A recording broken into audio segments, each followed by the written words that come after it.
CNN Partner Hotels. Connected to your world.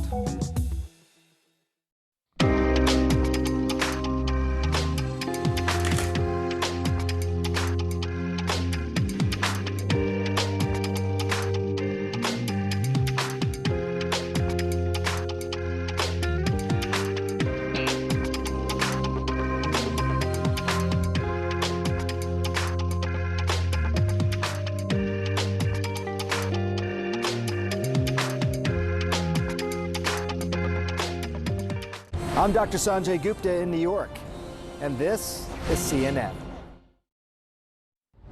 News continues. Let's hand it over to Laura Coates and CNN Tonight. Laura? Anderson, thank you so much. I'm Laura Coates, and this is CNN Tonight.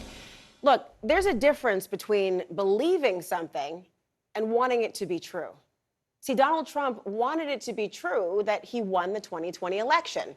And he wanted it to be true that Fox News had not called Arizona for Joe Biden. And he wanted it to be true that his hand-picked attorney general would come out publicly to say that there was widespread voter fraud that would ultimately overturn the election results. And he wanted it to be true that Rudy Giuliani's wild suggestion that he proclaimed victory before all the votes were even counted would not be challenged by his campaign manager or any of his advisors. A group we learned today was apparently on something called Team Normal. And he wanted it to be true that someone stole a second turn from him, not that he just lost the election. Now, these are things that he wanted to be true.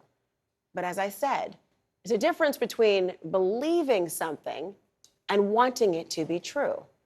Now, the committee today set out to try to show the American electorate that Trump couldn't possibly have actually believed any of the things he wanted to be true.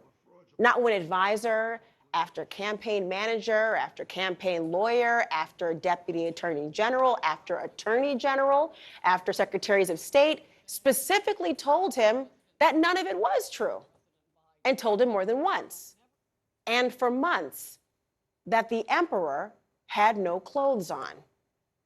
Now, testimony from some of the people closest to the ex-president that builds a case that Trump was well aware that he lost the election, but went ahead anyway with a sham to scam the American people. They walked us through who had Trump's ear on election night and beyond, and who he turned a deaf ear to. And the mayor was definitely intoxicated. There were suggestions by, I believe it was Mayor Giuliani, to go and declare victory and say that we'd won it outright. It was far too early to be making any calls like that. Ballots were still being counted. I don't know that I had a firm view as to what he should say in that circumstance. The results were still being counted. Did you ever share, Mr. Kushner, your view of Mr. Giuliani? Did you ever share your perspective about him with the president? I guess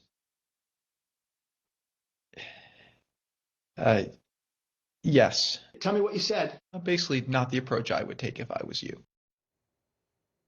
But as you know, Trump did take the Giuliani approach against the advice of his son-in-law, though he seemed quite reluctant to tell anyone that, and some other top advisors. We were getting ready to win this election. Frankly, we did win this election.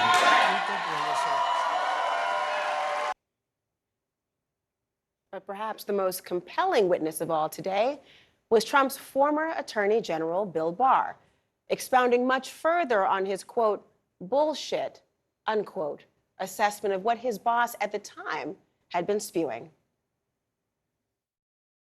I told him that the stuff that his people were shoveling out to the public was bullshit. I mean, that the claims of fraud were bullshit, which was complete nonsense. And it was being laid out there. And I told him that it was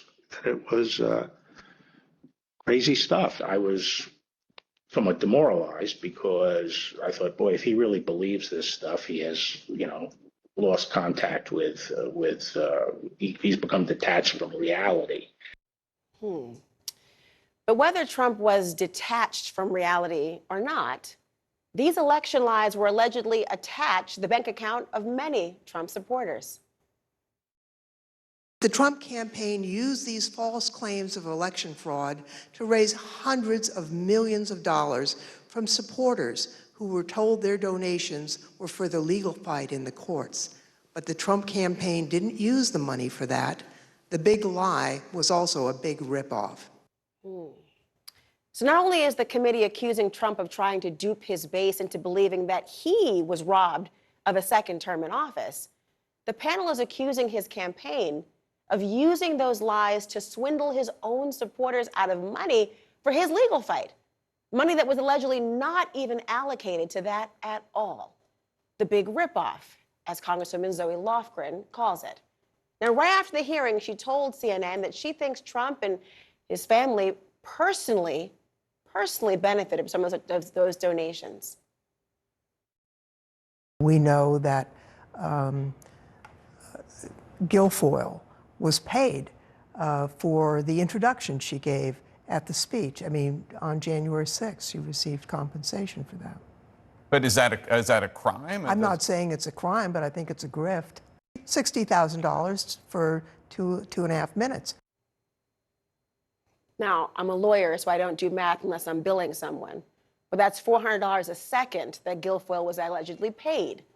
So what will the accounting the committee seeks end up being? Now, let's be clear. Accountability for a congressional committee is not the same thing as a criminal prosecution. So what exactly is the committee's end game here? She didn't even want to call it a crime. So is the end game to lessen the division and maybe unify the electorate at least on one crucial point, that our elections are free and fair and that 2020 was no exception? Or is the end game perhaps to effectively disqualify Trump from a future run, at least in the mind of his supporters? Or maybe to persuade the DOJ to pick up where they've left off? I mean, after all, someone very important has been watching. I am watching, and I will be watching all the hearings, and I can assure you that the January 6th prosecutors are watching all the hearings as well. Or maybe it's to secure the buy-in from both chambers of Congress to make new laws or even beef up existing laws so the Electoral College certification process is not vulnerable to a future power grab. And I mean by either party. I'm joined now by a member of the House Select Committee, Congressman Pete Aguilar. Congressman, thank you for being here tonight. Nice to see you. Thanks for having me. I'm asking about what the end game is. It seems quite clear that there's a lot of information coming out about the fact that the big lie was actually much larger in magnitude and scope than even people thought. But what is the end game for the committee? What is the legislative hook you want people to know? Well, our responsibility, our task, and our job is to tell the truth and to find out what happened on January 6th and the lead up to January 6th. That is our task and our responsibility. We will develop legislative recommendations as a part of that. Changes like you highlight, to whether it's campaign finance laws or the Electoral Count Act, could be included as suggestions. But our job right now is to tell the story, specifically what happened on January 6th and what led up to it. And it's unfolding. And how, Congressman? I mean, the idea, one of the accusations, the notion of what's now gone from the big lie to the big ripoff, do you suggest that there has been a criminal offense here? Well, that's going to be for the Department of Justice to decide. Our job is to tell this story and to tell the truth. We've done an amazing job, over 1,000 interviews, hundreds of thousands of documents, and these public hearings will be the product of all of that hard work. And so that's what we're focused on right now. To the extent that other federal agencies are watching and tuning in, as you showed the Attorney General say, that's positive, that's good. But our task and our responsibility is to just singularly tell the truth. So the way you've gone about it, it almost has a documentary style. You're drawing from different videotape statements, also live testimony. It's obviously been broken down between different members of the committee. What do we expect to come next? We were told today the big cliffhanger essentially is bringing in the Eastman memo, the work that was done, attempts to try to corrupt the Department of Justice. What's next? Well, we're going to highlight the different pressure campaigns that the former president undertook in order to accomplish his task, his goal. And his goal was to ensure that there was not a peaceful transfer of power. So he pressured even his own vice president, we will tell that story, as well as using his use of the Department of Justice to try to meet his needs to rerun elections and to ensure that they set aside President Biden winning key contested states. Do you have concerns that by focusing on the former president, that there will be this thought that the committee is trying to get a second bite at the apple of the second impeachment hearing? How do you convince people that this is not a partisan exercise, keeping in mind that the focus has largely and primarily been about Donald Trump? Because we use the multimedia and we tell the story through the eyes of those individuals who were around the former president.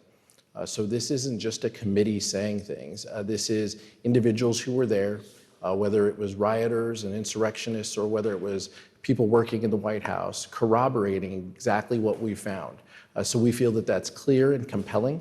We feel that that will capture the attention of the American public, and based on the viewership of the first hearing, we think it was a success. And so we plan to continue to roll out different aspects of that story. This is all about stitching together different pieces of the puzzle that tell the full and complete story.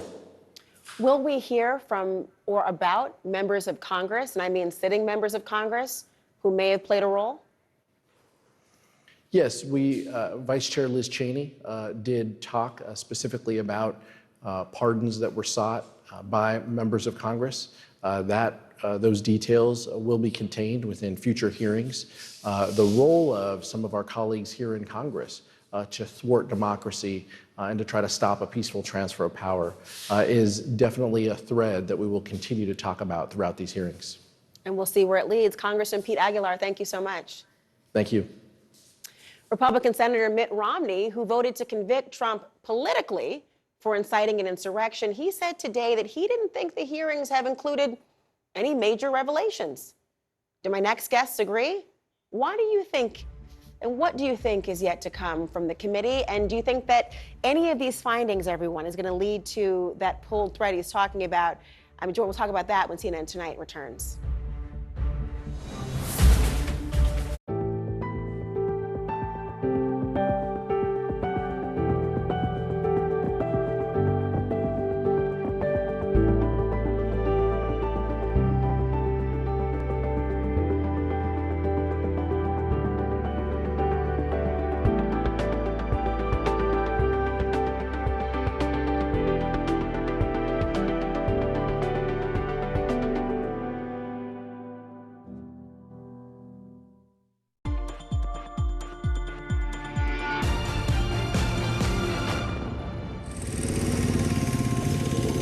When you're on a motorcycle, you're experiencing the world in such a different way. When you hit the open road and there's nothing but kind of the sunset that you're chasing, it really does give you a sense of what it means to be alive. My name is Lauren Trantham, and I'm the founder and executive director of Ride My Road. Ride My Road is a fundraising organization. We primarily operate within the motorcycle community to raise funds and awareness around the topics of human trafficking in the United States. In 2016, I was going through a divorce, and it was a really tough time for me. And so I decided to jump on my motorcycle and take my camera. I did 10,000 miles across America. I photographed 40 survivors. That was really how I began this journey, was more as a personal project as a photographer, with just this idea, this thought that can we heal a broken heart through helping others? Survivors are literally the best among us. They have persevered and have so much resilience, and we have so much to learn from them. We look at vulnerable people and think that maybe they're just cast aside or they're not important, but I think really we need to look to them if we want to move forward on issues like human trafficking. Connect the world with Becky Anderson. It all starts here. Changing, fighting, creating. connecting. That's why we're here. We live here, we work here, we're from here, and we'll go wherever the story takes us. I'm Becky Anderson in Tehran. We are in Jerusalem. Real news that shapes our world. Exploring not just what's going on, but why. I just want to press you on one further point. Getting perspective on this region from this region. Places that many of us know, but few of us get to see. Observing countries on the move, still rooted in tradition. It all starts here, and that's why we're here, bringing you the world from our Middle Eastern hub. Connect the world with Becky Anderson, today on CNN. We're here now at the home of one of the FSB team, and my name's Clarissa Ward. I work for CNN. Was it your team that poisoned Navalny? It's just been a chaotic scene here. People are so exhausted. Just gonna help her carry this bag. We were just in the hospital. It was shocking. Why do you think India has been hit so badly? Scores of Taliban fighters, and just behind us, the U.S. Embassy. Why does a small group of women asking for their right to be educated threaten you so much? Raise your hand if you love school. I'm the one who has to look them in the eye. Can I have your word? These people are depending on you. You can hear gunshots every couple minutes. Now they're pressing in. They want desperately to tell their story.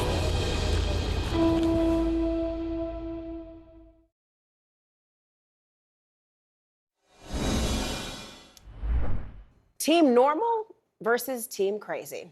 Those were the two groups that former Trump campaign manager Bill Stepien says were advising Donald Trump in the days after the election. And apparently he wasn't alone in the assessment. One by one, a number of well-known Republicans testified before the January 6th panel today, having the same sentiment, that Trump knowingly pushed election fraud lies, and he did so in large part for profit. I want to get some perspective from political insiders like Michelle Cottle and Casey Hunt and Scott Jennings. I'm glad that you're all here. I've got to know your reaction to what you heard today, because we went from the headline of the big lie to now the big ripoff. Did that set well with you? Well, I was stunned at the amount of money that Guilfoyle made for that speech. I'm sorry. I mean, don't you want to be paid $400 a second, Scott? I mean, the words coming out of your mouth right now. I got to renegotiate. You got all the bosses. Yeah, but that is a startling thing. And I'll be honest, if I were like Donald Trump or around Donald Trump right now, my eyebrows would be raised. Like, who is profiting off of me? So that caught my attention today. The other thing that caught my attention though was the fact that you had really credible people. Bill Stepien, who I know, professional, credible guy. The Attorney General. Jason Miller. I mean, all these people were saying, look, we don't know what's going to happen. They're still counting the votes or whatever. And he was venue shopping. And it struck me as someone who has really spent their entire life being told yes by everybody they encounter and constructing a world of yes. And all of a sudden you have these political people saying no, and he wouldn't accept it. Yeah. But the thing is, so all of them were up there today saying we're members of Team Normal, right? This is what Bill Stepien says. And had I evaluated Mr. Jennings here, who's a political operative, Bill Stepien, I've covered these people for my entire career. I would have said all of them were on Team Normal, that they were running normal campaigns against Democrats because they believed different things and thought the country should be run a different way. But all of those people stayed until the very end. We spent 4 years covering this presidency where, I mean, think about what had happened before you get to the point where Bill Stepien finally says, I have to walk away. This is too much. And even when he does walk away, he doesn't do it in public. He doesn't tell anybody about it. I mean, General Milley had marched across Lafayette Square while protesters were being tear gassed. I mean, the number of things that happened, and so many Republican members of quote unquote Team Normal justified it. Well, like, I'm sorry, they did. Like, that's an important thing to remember, is that Team Normal is also Team Chicken.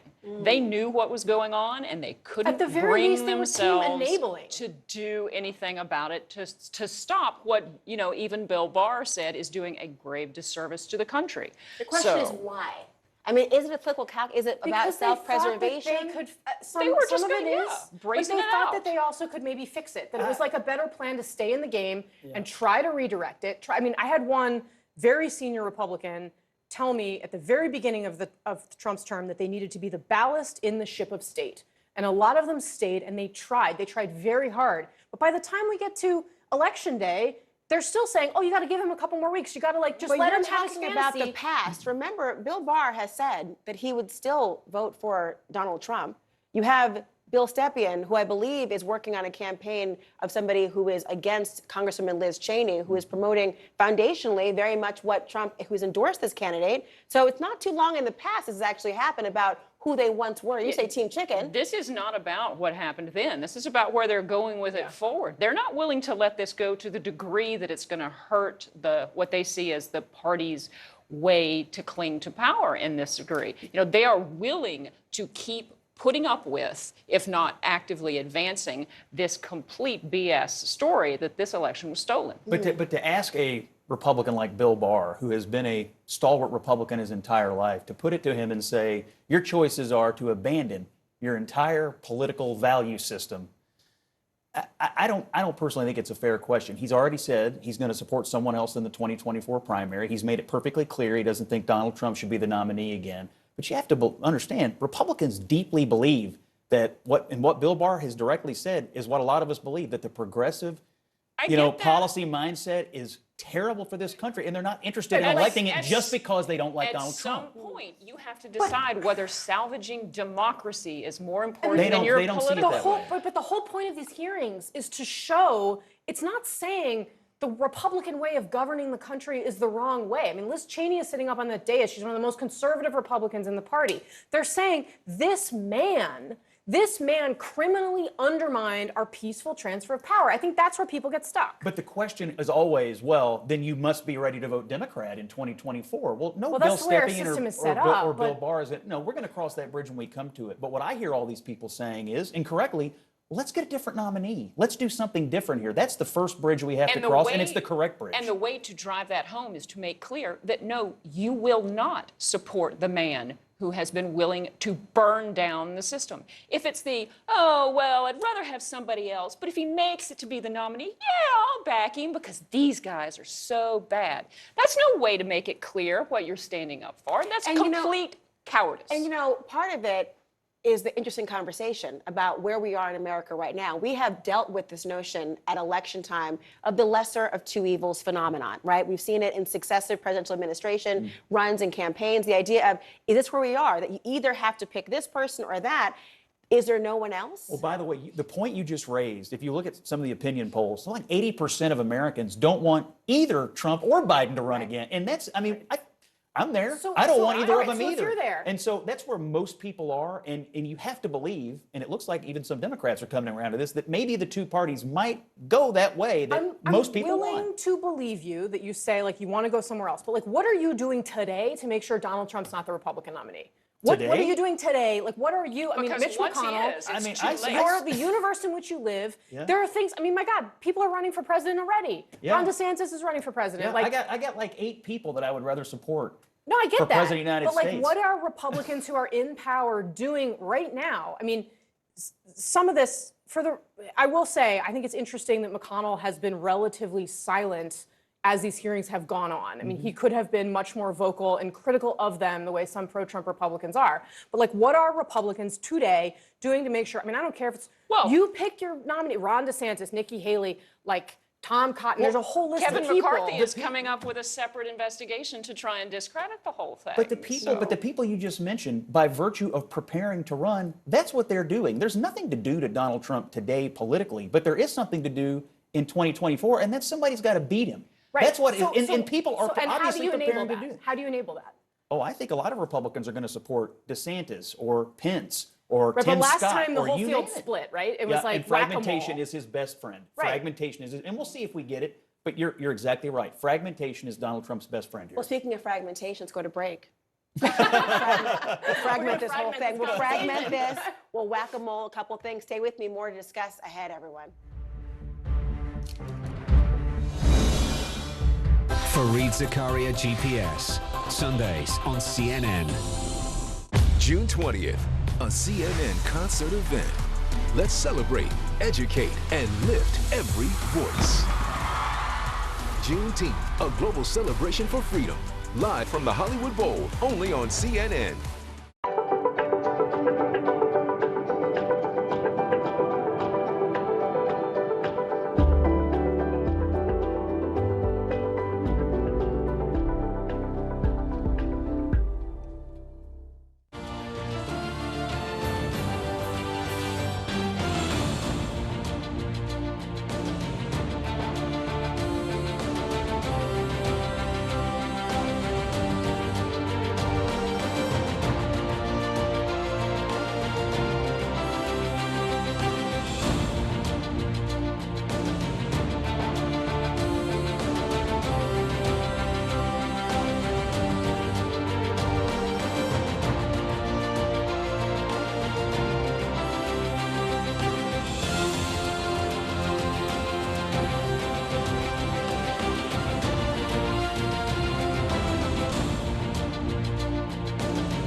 next Living Golf. Discover the history of the sport in Sweden.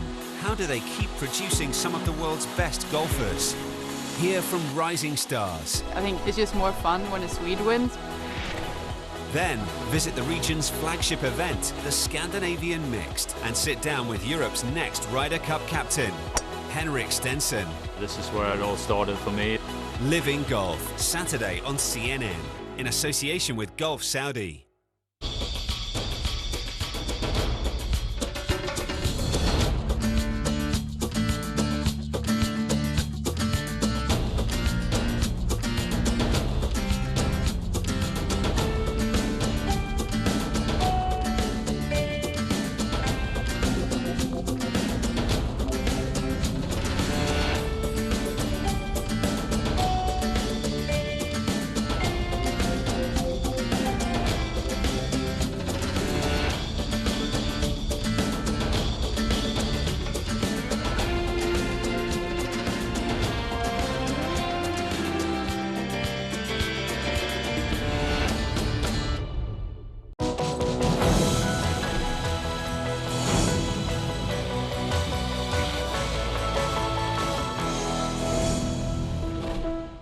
I am Nigerian by blood, British by birth, and American by residence. It is important to me that those same strands of inclusivity that flow through me are mirrored in the stories that we tell.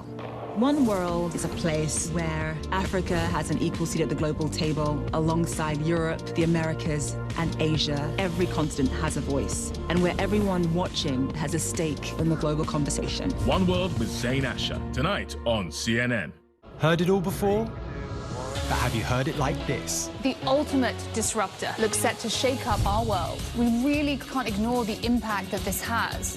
What can we do that explores a fresh angle? So let's untangle the players and political forces. The truth is a lot more complex. What's really going on? Fast-paced news, in-depth reports, and fact checks from the perspective of The Global Brief with Bianca Nobilo. Tonight on CNN. This is CNN. More people get their news from CNN than any other news source.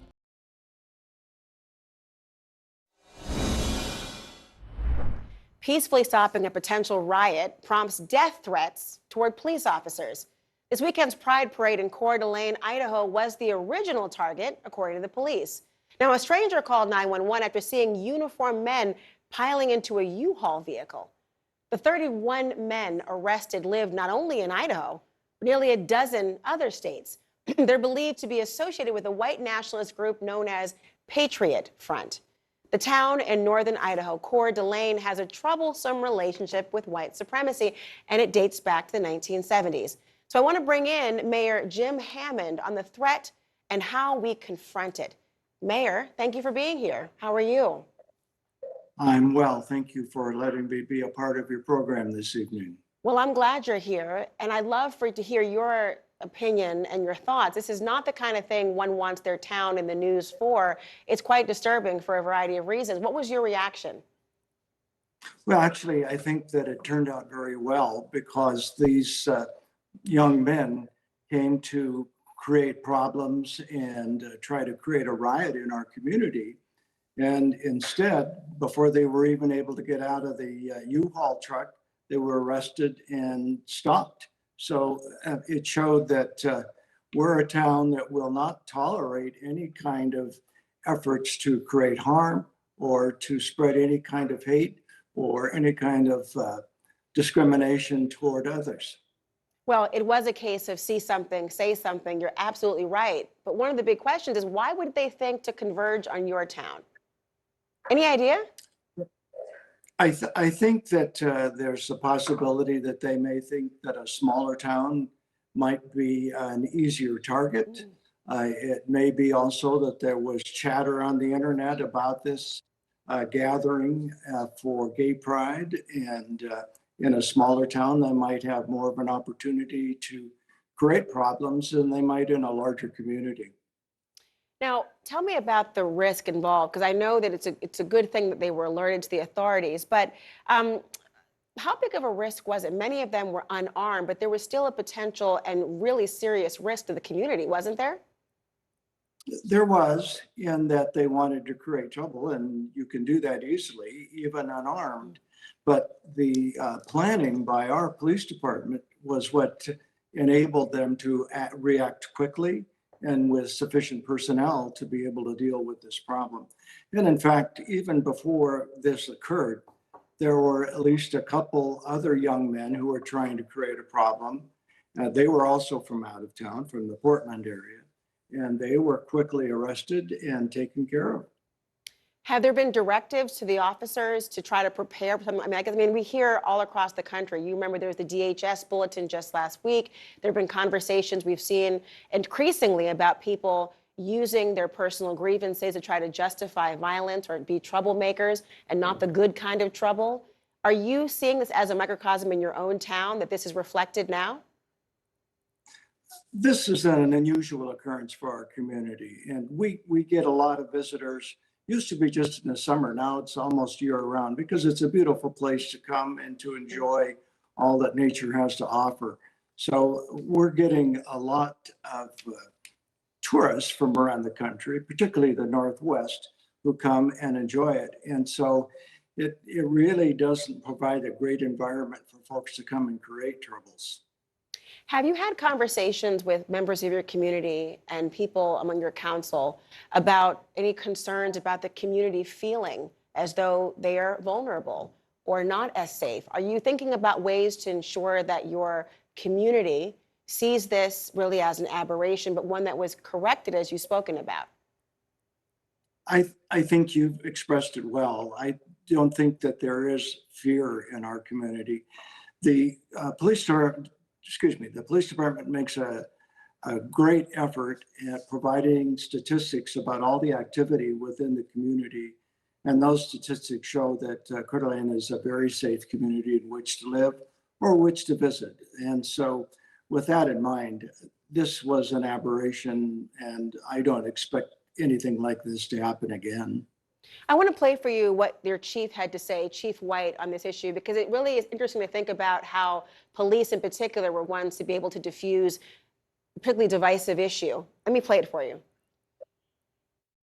Of the 149 calls that we know of so far that have come in, they're about 50-50 split between individuals in our community who are happy to give us their name and tell us that they're proud of the work that we did, and they're happy to be a part of this community, and the other 50% who are completely anonymous and who want nothing more than to scream and yell at us and use some really choice words, offer death threats against myself and other members of the police department. The divisive issue being that they intervened. What do you make of this? Well, what I make of it is that because I've received a lot of phone calls as well and emails, but I'm noticing they're from all over the country. And so it's the locals have told me and told the council that they are very grateful to the police. They're very grateful that they did the proper planning prior to this event. And so that kind of thing is happening. But what's happening is due to the internet, people from all over the country are getting into the act here and want to be a part of it. They're weighing in. Mayor Jim Hammond, thank you for weighing in here on this program tonight. Thank you. Have a good evening. You too. Now, you hear about the bipartisan Senate deal that was reached on gun safety legislation? There was a framework announced that as of now would have the support of 10 Republicans needed to get it passed. Now, the key question is, can Democrats actually keep those 10 on board? That's next. I'm Patrick Ottman in Havana, Cuba, and this is CNN. Business never sleeps. As the sun sets in Seoul and Shanghai, deals are signed in Dubai, and Europe is already in play. New York prepares to make its first move. I'm Julia Chatterley, journalist, global market analyst, and host of CNN's First Move. Join me in the financial capital of the world for market-moving perspective on the news influencing global politics, culture, and finance. I'll speak to newsmakers, risk takers, and the ultimate game changers. Bold moves, big deals, winning trades. It's all right here. Make CNN your first move. First Move with Julia Chatterley. Today on CNN.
This is the Innovation Center, right? Indeed, Okay. where the magic happens. So what you're going to be going through now is an experience zone built with the end user's journey in mind. So Akshay Chopra heads the Innovation Center at Visa's newly opened regional headquarters in Dubai. I'm taking a seat. This is for me. this is all yours. Thank you very much. Overseeing 90 markets from Europe to Asia. You can take any surface like a bus stop, a metro station, turn it into a well-stocked retail store.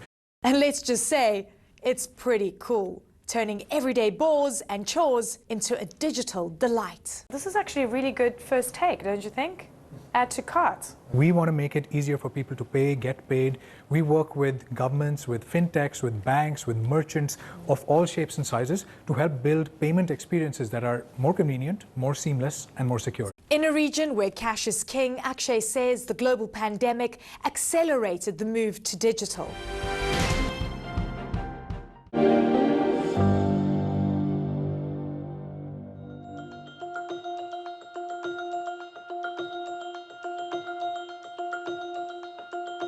My name is Naif Al Fayez. I'm the Minister of Tourism and Antiquities for the Hashemite Kingdom of Jordan. We felt the impact of COVID not only on the big corporation, we felt it on smaller SMEs, less fortunate people, less fortunate industries. After a very tough 2 years, I think things are looking very optimistic and looking good. Recovery is starting. If you look at tourism and what it brings a lot of hope to the Jordanians, it brings a lot of hope for those who have been suffering for the last couple of years. I'm very optimistic, excited that recovery is coming back. Hopefully that with what we're seeing, that the recovery could be much faster than what we have anticipated.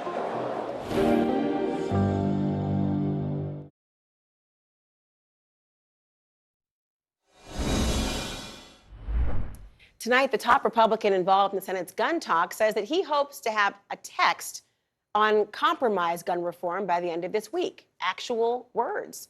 Word of the bipartisan deal comes nearly 3 weeks since the Uvalde massacre. Now, the framework is arguably modest, yet significant. It incentivizes states to implement red flag laws. It includes new investments in mental health and school security. And it closes the so-called boyfriend loophole. And it forces a more thorough review process for gun buyers under the age of 21. And it also clarifies the definition of a federally licensed firearm dealer, which means that buyers from these dealers have to actually pass a federal background check. Now, Democrats, however, they won't be getting, let's just say, most of what they want, or what they want most. No expanded background checks, no assault weapons ban, no raising the minimum age for buying weapons like the AR-15. That's exactly why the deal maybe has the backing of 10 Republican senators, enough to clear a Senate filibuster. But I wonder, will it stay that way? I've got our great legal and political minds. We have a legal mind. We've got great political minds with us today. A great one. I didn't know how to put it. Back with me right now, Michelle Cottle, Casey Hunt, and Scott Jennings. I'm glad you're all back with me, and your minds are all superior. It's wonderful. Tell me what you make of this, because you've got 10 Republicans on board now. Will they stay that way? Look, it's always best to be nervous when you're moving from a framework to legislation, especially on gun issues, because this is so fundamental. It's not about policy. I mean, this has become one of those identifiers for which team you're on. That said, as you note, it is very modest and would be a great step forward if they can kind of fight through all the nitty-gritty. Can we just ask Scott Jennings, like, are Republicans going to be better off in the midterm elections if they actually show some backbone here? I mean, there's potentially That some question real wasn't risk. loaded at all. No, like there's some risk. The public opinion on this is really changing, and there's some risk for Republicans to be seen doing nothing. Yeah, I think that this is one of those moments where the Rubik's Cube is like clicking in for both parties at the same time. The Republicans have said for years, well, this is a mental health crisis. We want to address that. Well, now we're doing it.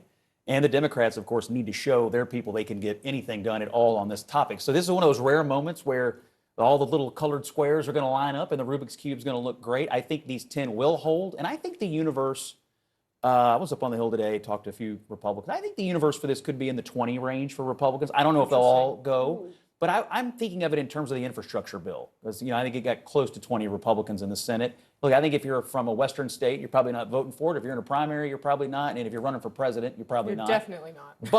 But that leaves a universe of around 20 that could get there. And that would be a really nice win for everyone and politically good for both I gotta parties. say, it just strikes me. I would think that more would be willing to come out for the 21 lives lost than the 20 that went for infrastructure. That just, to me, this seems always to me to be a political win to be able to react to this. They have compromises that are going on. Obviously, they didn't get everything they wanted. That's a sign of a good deal, right? And you've got people on board at the moment. I guess it feels different this 20 time. for a gun compromise would be a huge It would be brilliant, number. I It would think be the a floor is huge it's the floor number. right now. And look, people should judge our political system, where they stand based on that reality. But the political reality is that 20 Republicans for a bill like this would be enormous. And one of the reasons why Democrats are willing to come to the table and accept something that's less than what they want, because let's be realistic, there have been times where Democrats maybe could have gotten a little bit more, but they said, look, we don't want to waste all of the momentum on something that's not good enough. So they've pulled back, right? That's not happening now. If you listen to what Chris Murphy has to say, the point that he makes repeatedly is that if they're able to do this, if they're able to get across the finish line, especially if it's a big number where there is strength in numbers, you're not the 60th vote, you're the 72nd or whatever. That's a lot easier to be in politically.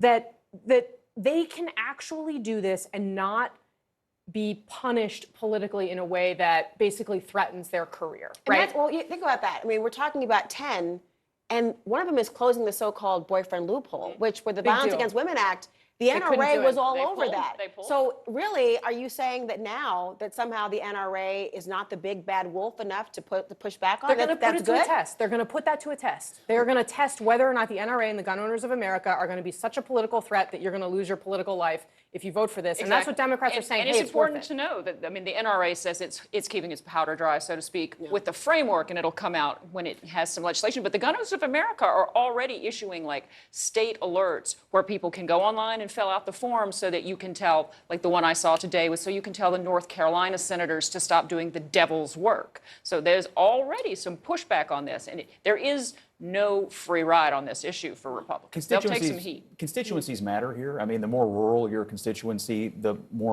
less interested they are in this. If you have more suburban populations, if you have more, purple areas in your state. There's a reason the senator from Pennsylvania has been a leader on this. Absolutely. Right. But and so people, they have to be responsive to those constituencies. I think that's largely how you're going to see this thing fall down. But this is an outcome. I'm sort of for outcomes, Washington, and this is an outcome. And I guess a lot of people are going to walk away from this saying it's a half a loaf or a quarter of a loaf, but it's not no more than loaf. we've done in 30 years. If they do it, it's more than we've done in 30 years on guns. I hear you all. I mean, I'm an optimist, but just as an observer and a member of the electorate, I just say to myself, is that all we ask for? Just the bare minimum? Everyone stand by. Answer that question. That was rhetorical. Everyone stand by. I want to talk about that very disturbing alleged riot plot against the Pride event in Idaho. And we just got word from Capitol Hill on that security bill to protect Supreme Court justices. Right back with new information.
biggest business stories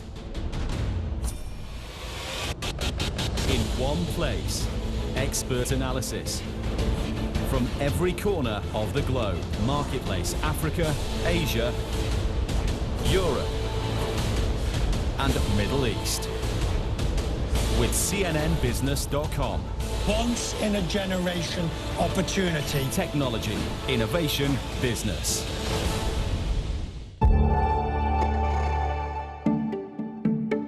We are now in a major point of flux from being a telco into being a techco. And I think we're not the only big company that is looking at it. We are moving it really into a time where we're looking into consumer digital products, enterprise digital products, and really looking at providing solutions, not just providing connectivity.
We share this place, we all belong. We have to restore this planet's soul. Give it water, give it sun, room to grow. I can see a better tomorrow. I can see a better tomorrow.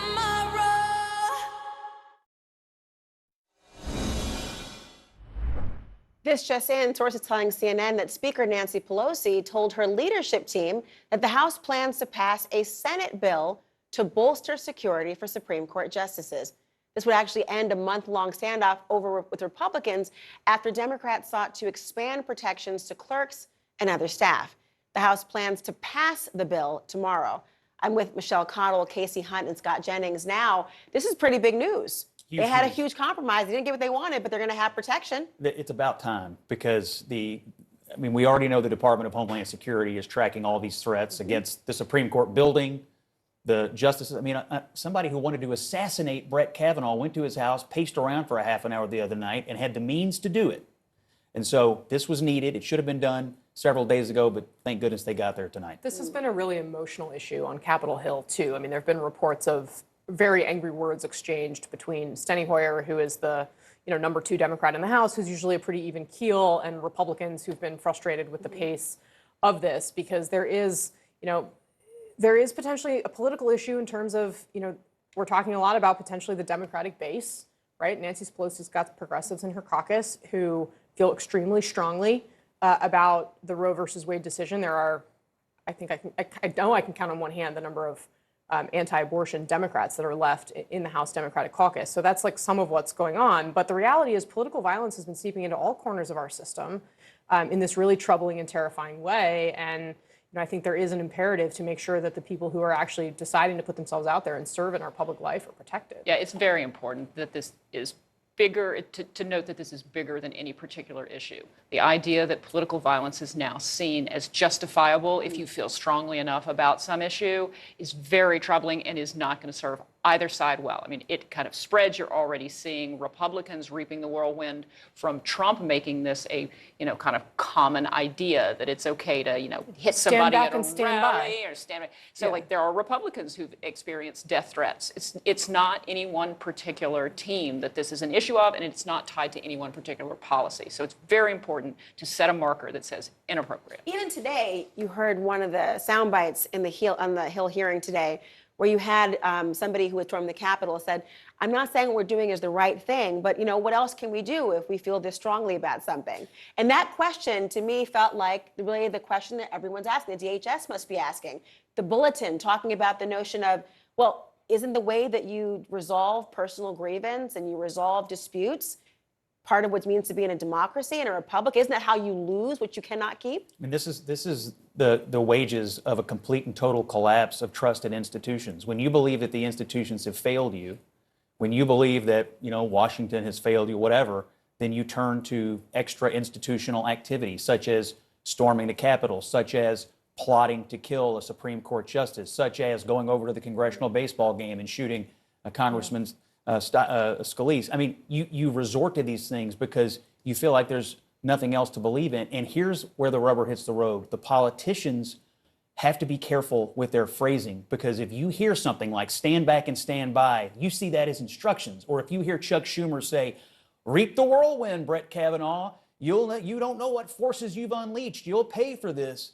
They take those as instructions. And so I think what you said is exactly right. This is corrosive. It's bad for the country and people. When my friend Eric Erickson in Georgia says, when you make politics your religion, this is what you do. Every person in the Congress needs to condemn this and stop it now. There's a poll I want to show you all right now. It's about what Republicans, Democrats, Independents are feeling about the idea of what you do when there's anger towards the government. Let's show it. Here it is. They say that 40% of Republicans, 41% of Independents, 23% of Democrats think that violence against the government is sometimes justified. Those are pretty big numbers. I mean, 40%, not just disagreement, but violence against the government. Does that surprise you? It doesn't surprise me, because what we've been talking about is a stretch of time where people have been told again and again, the system's broken, there's been fraud, your vote doesn't matter, it's rigged, the establishment is out to get you, you cannot have an impact through the normal, peaceful, democratic channels. And so where does that leave you? You absolutely feel like there's nowhere to go except to take to the battlements, and it's insane. Yeah, well, and one of the things, we didn't touch on this when we were talking about guns, but there's also been messaging around the Second Amendment that has said, like, you got to be ready to stand up against your government. And there's some of that is very firmly rooted in what, America, there's a reason we have a Second Amendment, and it's because of the way that the country was born, and this idea that, like, if your government gets out of hand, like, you should have the right to do certain things.